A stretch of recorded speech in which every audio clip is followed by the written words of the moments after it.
अस्सलाम वालेकुम जी। सुबह सुबह का टाइम है तो इधर बना रहे हैं अम्मी जी नाश्ता। और रात में जो सालन बनाया था उसका बिल्कुल नहीं दिल चाह रहा था खाने को। तो अम्मी जी ने कहा आज जो है ना, आज हम जो है नाश्ता करेंगे चने का और पराठे का। आज हमने नान नहीं खाने वो इसलिए कि दिल नहीं चाह रहा था नान खाने को। तो मैंने कहा अम्मी जी आप पराठा बनाएं। तो गर्मी इतनी ज़्यादा थी, धूप तो अच्छी खासी निकली हुई थी। तो मैंने कहा अम्मी जी आपने जो पराठा बनाना है ना वो थोड़ा बड़ा बना ले। बड़ा पराठा बनाने का ये फ़ायदा होगा कि हम दोनों शेयर करके आपस में खा लेंगे। नहीं तो अम्मी जी को 2 पराठे बनाने पड़ने थे। बाजी ये वो नाश्ता है कि जो हमें जो है पुरानी याद दिलाता है। जब मैं कॉलेज जाया करती थी और जो है स्कूल जाती थी तो फिर जो है ये खुशबू जो सुबह सुबह नाश्ते की थी ना वो बड़े मज़े की लगती है। और मैं सुबह उठते सारी जो है वो नाश्ता करती हूँ। तो कभी जब अम्मी जी की तबीयत ठीक हो तो अम्मी जी से कहती हूँ अम्मी जी प्लीज़ मुझे आप नाश्ता अपने हाथ से बना कर दें। माँ के हाथ का जो होता है ना खाना, उसका तो कोई मुकाबला नहीं। आप अपने हाथ से जैसे मर्ज़ी बनाए, जिस तरीके से मर्ज़ी बना ले, लेकिन जो माँ के हाथ का जायका है ना, मैं ये समझती हूँ वो आपको कहीं भी नहीं आ सकता। और ये देखें जी माशाल्लाह ये कितना बड़ा पराठा है। पहले तो मैं ये समझी कि अम्मी जी इसको 2 कर लेंगे और 2 करके बनाएंगे। फिर अम्मी जी ने कहा नहीं मैं एक ही बड़ा बना लेती हूँ और जो है मैं और तुम जो है ना मिल के ये खा लेंगे। मैंने कहा अम्मी जी ये तो बहुत ही बेस्ट हो गया कि जो है आपको बार बार मेहनत नहीं करनी पड़ेगी, एक ही पराठा जो है वो बना लेंगे। साथ ही मैंने कहा अम्मी जी आप चाय रख दें, क्योंकि चाय जो है वो मैं पराठे के साथ मुझे बहुत अच्छी लगती है। साथ अचार हो तो क्या ही मज़ेदार नाश्ता हो जाता है। बाजी जब ऐसे ही मैं स्कूल जाया करती थी तो फिर अचार और पराठा और चाय ये मुझे बहुत पसंद होता था। जब आपने नाश्ता बहुत अच्छे तरीके से किया हो ना तो सारा दिन आपका जो है बहुत ही अच्छा गुजरता है। फिर ज़िंदगी सारा दिन रवां दवां हो जाती है कि किस तरीके से आप करते हैं, क्या करना है क्या नहीं करना। सारे काम फिर शुरू होते हैं। दिन का आगाज़ जो है ना वो नाश्ते से ही होता है।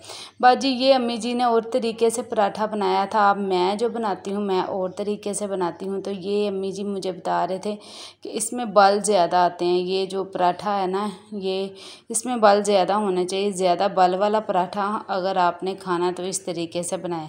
मैंने कहा अम्मी जी चलें ठीक है, वीडियो बनाते बनाते मैं आपके साथ ये सीख लेती हूँ कि जिस तरीके से अम्मी जी ने बनाया। साथ मैंने कहा था अम्मी जी आप अंडा फ्राई कर लें, तो साथ अंडा पराठा चाय और कितने मज़े का माशाल्लाह से नाश्ता जो है वो तैयार हो चुका था। और इसको तो बस खा के तो एकदम से मैं तो बहुत ज़्यादा माँ बाप के साथ गुज़रा हुआ वक़्त जो है ना वो ही बहुत मज़े का लगता है। और बाजी ये देखें ये मेरे पास एक जो क्रॉस स्टिच का सूट था तो इसको मैंने पैच लगा के रखे थे। मैंने कहा जब मैंने इसको सिलाई करना होगा मुझे टाइम मिलेगा तो मैं जो है ना बड़ी आसानी से इसको ना सिलाई कर लूँगी। तो मैंने ट्राउज़र पे पैच बाज़ार से लगवा लिया था क्योंकि ये घर में लगने वाला नहीं था। नहीं ज़्यादातर मैं यही कोशिश करती हूँ कि ज़्यादातर अपना काम जो है ना वो मैं खुद ही कर लिया करूँ घर में। इसका शिफॉन का दुपट्टा था, इसकी जो मैं लेस लेके आई थी ना वो तो इसके साथ मैच नहीं हुई थी। ये वाली लेस जो थी ये घर में पड़ी हुई थी, अम्मी जी के दुपट्टे के साथ मैं लेके आई थी। तो मैंने कहा ये जो है इसके साथ लगा लेती हूँ, क्योंकि तब मुझे लग रहा था कि इसको वाइट कलर की लेस लगेगी। लेकिन जब मैंने पूरा सूट खोला, और पूरा सूट मैं बाज़ार नहीं लेके गई थी वो इसलिए कि मुझे ये होता है कि कहीं कोई पीस गुम ना हो जाए। अगर कोई खुदा ना खास्ता आपका कोई सूट का पीस गुम हो जाए ना तो फिर बहुत ज़्यादा टेंशन लगती है। ज़ाहिर सी बात है आपका पूरा सूट जो है ना वो ख़राब हो जाता है। ये देखें जी ये माशाल्लाह से बहुत ही प्यारा गला था। ये अम्मी जी का एक सूट था। तो अम्मी जी इस तरह की शेप का गला नहीं पहनते तो मैंने अम्मी जी के सूट को नहीं लगाया था, मैंने इसको साइड पे रख दिया था। और इत्तेफाक की बात है कि ये जो गला है ना ये मेरे इस सूट के साथ बहुत ही ज़बरदस्त सा मैच हुआ था। तो मैंने कहा इसको मैं बाज़ार से लगवा लेती हूँ। तो फिर मैंने कहा क्यों ना मैं घर में ट्राई करती हूँ। तो घर में ट्राई करती हूँ, अगर ये अच्छे तरीके से लग गया तो ठीक है, अगर नहीं तो फिर मैं बाज़ार से लगवा लूँगी। ये इसके मोती थे जो कि बहुत ही प्यारे थे। तो मैंने इंटरनेट पे एक डिज़ाइन देखा था कि साइडों पे लगे थे इसके ना हुक बना के तो उसके अंदर लगानी थी। तो मुझे ये थोड़ा सूट जो था पहन के कहीं जाना था तो मेरे मेरे पास टाइम कम था, तो मैंने कहा इसको वैसे रख के देखूँगी, अगर अच्छा लगा तो लगा लूँगी, नहीं तो फिर इसको ऑप्शन पे रख लेती हूँ, फिर किसी और जो है सूट पे काम आ जाएगा। बाजी मैंने इसको आज सूट को जो था वो कंप्लीट करना था, और बस जी मुझे यही था कि बस जल्दी जल्दी इसको कंप्लीट करूँ। अक्सर जो है कपड़े वो मैं काट के रखती हूँ, लेकिन ये सूट जो था इत्तेफाक की बात है, इसको मैंने काट के नहीं रखा था। ये इसका साइडों पे बॉर्डर था, तो जो बॉर्डर था वो भी आपके इस्तेमाल में आ सकता है। तो जो मैं इसकी मगज़ी लेके आई थी ना दुपट्टे की, वो बिल्कुल भी मैच नहीं हो रही थी। वो सूट जो थोड़ा सा लाइट कलर का था, तो जो मगज़ी थी वो इतनी डार्क कलर की थी ना, बिल्कुल भी नहीं अच्छी लग रही थी। फिर मैंने इसका सोचा, मैंने कहा अब क्या करूँ, बाज़ार जाऊँ। बाज़ार जाना तो मुझे बहुत ही मुश्किल लग रहा था। मैंने कहा अब मैंने बाज़ार नहीं जाना, अब मैं क्या करूँ। तो ये जो फिर मैंने ऐसे ही सोचते सोचते मैंने अम्मी जी से भी मशवरा किया, अम्मी जी आप मुझे बताएं इसका मैं क्या करूं, क्योंकि दुपट्टा सूट मेरा प्यारा था। तो मैंने कहा दुपट्टा जो है इसको नॉर्मल जो है वो मैंने जो है सिलाई नहीं लगानी, पीको नहीं करानी, तो मैंने इसको थोड़ा सा ना इसको डोरी पाइपिंग या कुछ ऐसे कर लेती हूँ। बस जी दूसरी तरफ ये देखें माशाल्लाह से ये जो है मैंने शर्ट की कटिंग कर ली है। जब आप सूट सिलाई करने लगते हैं ना, मेन इसकी मेरे ख्याल से जो चीज़ होती है वो कटिंग सूट है, कि अगर आपने काट के रखा हुआ ना, तो आपका गला जो है, गला आपने डिसाइड किया हुआ है, तो सूट सिलाई करना कोई मुश्किल काम नहीं। तो आपको हुनर आना चाहिए। अगर अचानक से आपका टेलर आपके कपड़े ना पकड़ें और आपको जाना भी इमरजेंसी पड़े, तो आपको इतना काम मेरे ख्याल से बेटियों को आना चाहिए कि जो अपने लिए जो है वो काम कर सकें। ज़रूरी नहीं आप इसलिए काम सीखते हैं कि दूसरों का काम करेंगी, आपके जो है अहमियत नहीं रखती ये बात, और आपको अपने लिए काम करना जो है वो आना चाहिए। और माशाल्लाह से इधर सूट कट हो चुका था। मैंने कहा अब आज जो है ना इसका गला वो भी मैंने इसको लगाना है। और ये देखिए माशाल्लाह से ये इतना इसके ऊपर सूट हुआ था ना, कि मेरा जब मैंने इसको देखा ना, तो मेरे माइंड में आया कि ये वाला गला जो था ना इसके ऊपर सूट हो जाएगा। और माशाल्लाह से फिर मैंने सिलाई की मदद से ही, मशीन की मदद से ही इसके ऊपर सिलाई लगाई थी। पहले मैं इसको लगाने की कोशिश की कि ये लग जाएगा, लेकिन इसके ऊपर मोती लगे हुए थे, ये फैंसी गला था, तो फिर मशीन जो थी इस पे नहीं चल रही थी। फिर मैंने क्या किया था, इसका जो था ना पाँव जो इसका होता है सिलाई वाली मशीन का, वो मैंने इसका चेंज कर लिया। मैंने कहा चेंज करके तो इसको जो था ना एक पाँव वाला जिससे डोरी पाइपिंग भी लगाते हैं और फैंसी लेसिस भी लगाई जाती हैं, वो वाली मैंने कहा उसके साथ मैं लगाती हूँ उसके साथ, क्योंकि आसानी से लग जाता है। ऐसी आपको चीज़ें घर में ला के रखनी चाहिए कि अगर आपको ज़रूरत पड़े तो आपके इस्तेमाल में आ सकें। इसी को सिलिका कहते हैं। और सिलिका मन तो माशाल्लाह जितनी भी हमारी बहनें सब होती हैं, लेकिन ये है कि थोड़ी सी अगर हम थोड़ा सा दिमाग लगा के काम करते हैं तो हमारा दिमाग काम जो है माशाल्लाह से बहुत अच्छा हो जाता है।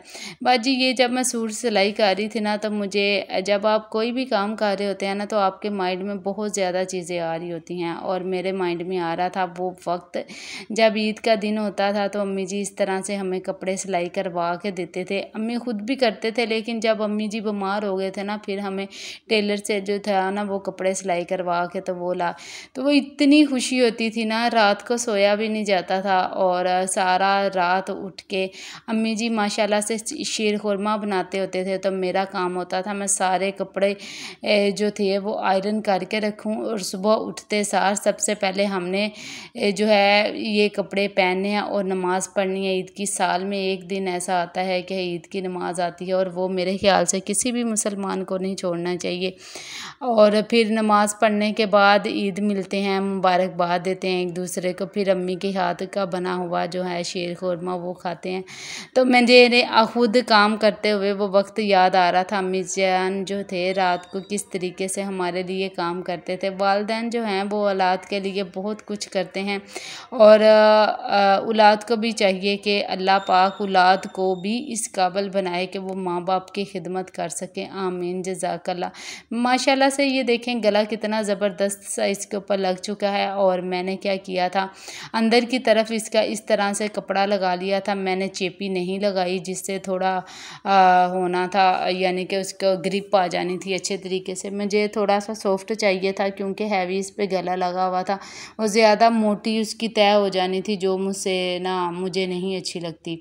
तो बस जी ये सादा जो शर्ट का कपड़ा था ये मैंने उसकी गले के ऊपर लगा के दूसरी साइड पे इसको उल्टा के तो इसको जो है इसकी कटिंग कर रही हूँ। कटिंग करने के बाद मैं करूँगी इसकी तरपाई करने के बाद फिर जो है ये माशाल्लाह से गला जो है वो मेरा तैयार हो जाएगा। बस अब थोड़ा सा आपको जो है मेहनत की ज़रूरत होती है और दिमाग लगाने की ज़रूरत होती है, तो फिर तो हर काम ही आपका तकरीबन आसान हो जाता है और घर में बहुत आसानी से जो है वो हो जाता है। ये गला देखने में बिल्कुल नहीं लग रहा था कि ये घर में जो है वो तैयार हो जाएगा। पहले मैंने इसको काविया किया था, जिसकी वीडियो नहीं मैं बना सकी क्योंकि वीडियो थोड़ी लंबी हो जाती है और मुझे बनानी बहुत ही मुश्किल लगती है।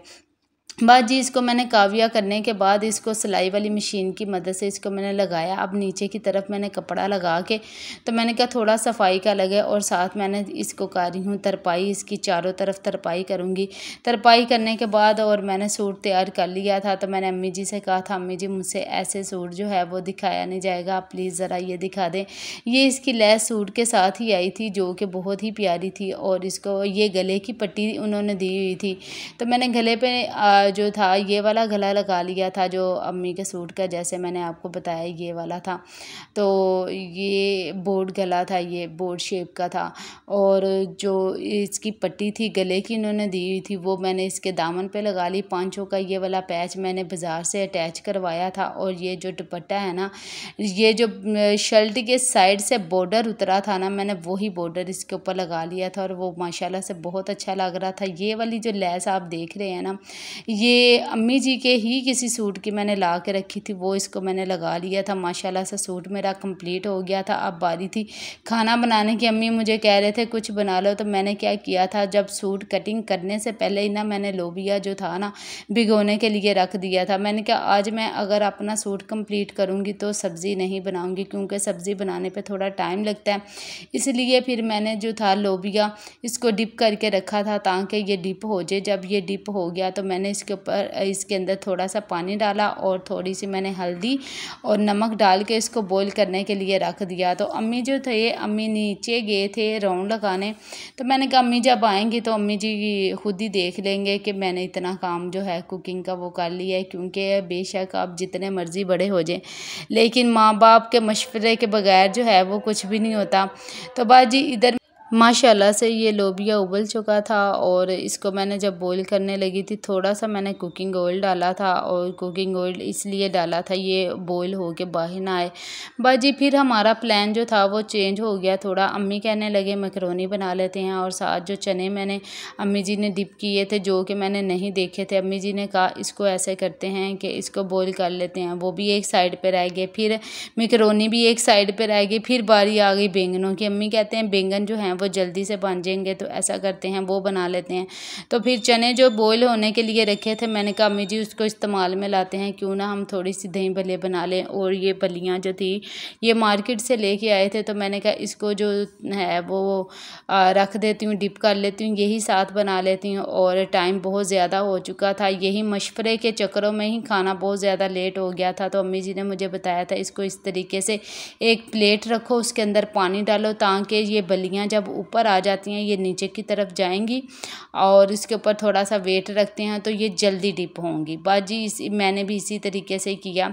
ये देखें ये कप भर के एक पानी का प्लेट के ऊपर रख दिया ताकि ये डिप हो जाएं। और जो है दूसरी तरफ हम बना रहे हैं बहुत ही मज़ेदार से बैंगन, और अम्मी जी ने कहा ये वाले बैंगन जल्दी भी बनते हैं और बहुत मज़े के भी लगते हैं, तो ऐसा करो ये वाले बना लेते हैं। लोबिया तो हमारा साइड पे पड़ा रह गया, मुझे ये था कि वो बनाना है।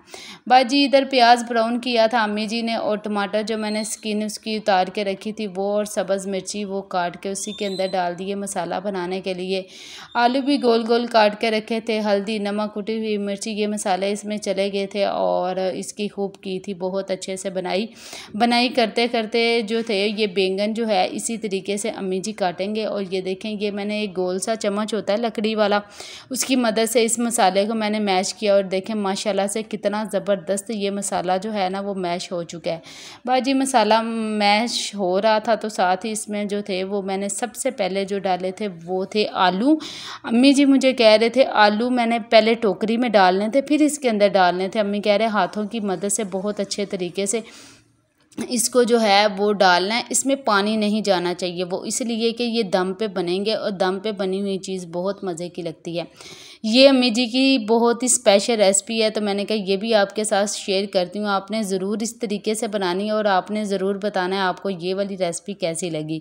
बाजी आलू इसमें सबसे पहले डाल दिए थे और साथ ही ये जो थे बैंगन ये अम्मी जी काट रहे थे और इसको रखा था पानी में ताकि ये ब्लैक ना हो जाए, क्योंकि आपको पता है ये बैंगन जो है बहुत जल्दी ब्लैक हो जाते हैं। तो इसमें लंबे बैंगन नहीं है, ये आम नॉर्मल जो हम बैंगन इस्तेमाल करते हैं ये वो वाले गोल बैंगन है। तो इसको इस तरीके से काट रहे हैं। आप कोई भी वेजिटेबल अगर कटिंग करते हैं ना उसकी शेप से ही उसका टेस्ट जो है वो चेंज हो जाता है। और माशाल्लाह से ये देखें दूसरी तरफ आलू जो हैं वो पक रहे थे। साथ ही जो थे ये मैंने थोड़े से आलू रखे थे दही भल्ले बनाने के लिए और साथ अम्मी जी ये इस तरीके से बैंगन काट के और साथ डालते जा रहे थे, क्योंकि इसको नहीं रखा था काट के। अगर रखते तो काले हो जाने थे, तो अगर पानी में रखते तो वो पानी वाले हो जाने थे, तो वो पानी पानी हो जाना था। तो इस वजह से अम्मी जी ने जो था इसी तरीके से ही इसको हल्की आंच पे ना इसको दम पे बनाएंगे। दम पे बने हुए ये बहुत मज़े के बैंगन लगते हैं। ये ऐसे लगते हैं जैसे भरे हुए बैंगन नहीं बनाए वैसे बैंगन। और ये देखें एक एक करके अम्मी जी ने सारे बैंगन इसमें शामिल कर दिए और बिल्कुल दरमियानी आंच इसकी कर दी है ताकि जो है ये नीचे से चिपके भी ना। तो ये खाना जो है ना तकरीबन हमारा 15 से 20 मिनट जो थे इसको पकने में लगे थे, क्योंकि दम पे थे। अगर आप ज़्यादा टाइम यानी कि इसको थोड़ा सा पानी डाल देते तो वो ज़्यादा तेज़ आंच पे बनने थे, तो इस ये अपने ही पानी में खुश्क होंगे। ये देखें माशाल्लाह से इतने मज़े के ये बैंगन बनेंगे ना इंशाल्लाह। आप इसको जो है वो देसी घी लगा के खाएं, तंदूर की रोटी के साथ खाएं, जैसे आपका दिल चाहता है वो आप खाएं। जो तो बैंगन की सब्ज़ी को पसंद करते हैं उनके लिए तो बहुत ही ज़बरदस्त सी ये रेसिपी है। बस जी ये देखें माशाल्लाह से ये दम पे बने हैं और ये देखें इसकी लुक देखें ये बहुत ही, और ये आपको यकीन नहीं आएगा ये इतने मज़े के बैंगन थे ना माशाल्लाह से बहुत ही ज़बरदस्त। और दूसरी तरफ ये देखें चने जो बॉईल किए थे वो भी मैंने टोकरी में डाल दिए थे और साथ मैंने कहा क्यों ना वो दही भल्ले भी तैयार कर लेती हूँ। आज हमारा कुछ भी प्लान नहीं था कुछ भी स्पेशल बनाने का, फिर भी हमने कहा चलो ये जो है दही भल्ले बना लेते हैं और साथ जो है वो बैंगन की सब्ज़ी वो जो शाम में वो खाना हो जाएगा। और ये मैंने सारी इसमें जो भी साइलेट अपने हिसाब से साइलेट काट के रखती हूँ, जो भी मैं दही भल्लों में पसंद करती हूँ वो डाल लेती हूँ। मैंने प्याज नहीं इसमें डाला था क्योंकि अम्मी जी प्याज नहीं खाते, तो दूसरी बंद गोभी और पुदीना जो था मैंने वो नहीं डाला था। मैंने कहा वो मेरा बेटा नहीं खाता, इस तरह अपनी अपनी पसंद के निकाले थे। आलू जो थे वो मैंने स्टील के बोल में ना गरम थे, स्टील के बोल में डाल के तो मैंने ऊपर फ्रीज़र में रख दिए थे ताकि वो बहुत अच्छे से ठंडे हों, क्योंकि गरम गरम अच्छे नहीं लगते। ये वो रोटी है जिसकी आटा जो मैंने आपके साथ शेयर किया था और तवा थोड़ा सा गर्म हो चुका था क्योंकि मैं साथ दही भल्ले तैयार कर रही थी। इसको मैंने थोड़ा सा जैतून का तेल लगाया था और अम्मी जी के लिए बनाई थी रोटी। और ये जो शुगर के पेशेंट है ना उसके लिए बहुत ही फ़ायदा देती है, आपकी शुगर को इतना बढ़ाती नहीं है जितनी गंदम की रोटी बढ़ाती है। और ये चटनी अम्मी जी ने ऊपर फ्रीज़ की हुई थी, इसमें अनारदाना भी डाला हुआ है और ये चटनी की रेसिपी भी मैं आपके साथ शेयर की हुई है, मेरे पेज में है, अगर आपको चाहिए हो तो आप वहाँ से ले सकते हैं। और माशाल्लाह से ये देखें ज़बरदस्त से दही भल्ले भी हो चुके थे तैयार और खाना भी माशाल्लाह से सारा हो चुका था तैयार। अल्लाह पाक किस तरह से अपने बंदों को नवाजता है उसको अंदाज़ा भी नहीं होता। और जो चीज़ आपकी किस्मत में होती है ना वो आपने खा लेनी होती है, चाहे वो पहनने वाली हो वो चीज़ आपके पास ज़रूर आ जाती है। आप इस चीज़ का गम ना किया करेंगे कि एक चीज़ हमारी किस्मत से चली गई है, जो चीज़ चली जाती है ना उससे बेहतर चीज़ आपकी किस्मत में आती है।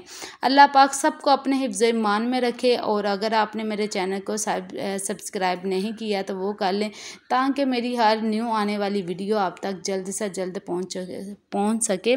सबसे पहले मैंने अम्मी जी का खाना जो था वो डाला था क्योंकि टाइम थोड़ा ज़्यादा हो गया था। तो अम्मी जी को बहुत लगी थी भूख, क्योंकि भूख लगी हो तो फिर शुगर भी लो होने का थोड़ा सा अंदेशा होता है। तो इस वजह से सबसे पहले मैंने अम्मी जी के लिए खाना डाला है। ये बैंगन के साथ आप पराठा खाएं, चाहे देसी रोटी खाएं, देसी घी वाली रोटी खाएंगे, बहुत मज़े की लगती है। ये आपने ज़रूर ट्राई करना है और ज़रूर फीडबैक देना है कि आपको ये वाली रेसिपी कैसी लगी।